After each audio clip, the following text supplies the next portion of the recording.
আরে ভাই কি করতেছেন এগুলো কি? এটা হলো পিৎজা। পিৎজা? ওই আমার শিয়ালের জন্য, শিয়ালটা দেখাও, টান দাও।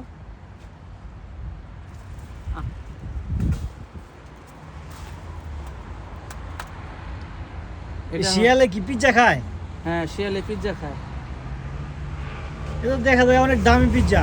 হ্যাঁ, অনেক দামি পিৎজা। এটা আমি শিয়ালের জন্য আনছি। একদিন সকালবেলা আমি কাজে আসছি, দেখি শিয়ালটা মানে আদামর অবস্থায় শুয়ে আছে। পরে ওটাকে যত্ন করলাম, একটু গরম তাপ দিলাম, তারপরে কিছু খাওয়াইলাম, রুটি ছিল আমার কাছে। সেই পর থেকে ও আমাকে চেনে। এই জন্য মাঝে মাঝে ওর জন্য পিৎজা নিয়ে আসি আর হল রুটি নিয়ে আসি। এই পিৎজাটার দাম কত? এই পিৎজার দাম হচ্ছে তোমার 8 টাকা। 8 ইউরো। 8 ইউরো, হ্যাঁ।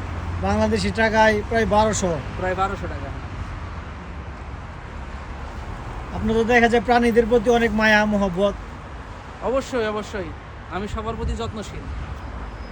দেখাও আমার শিয়ালটা, ভালো করে দেখাও।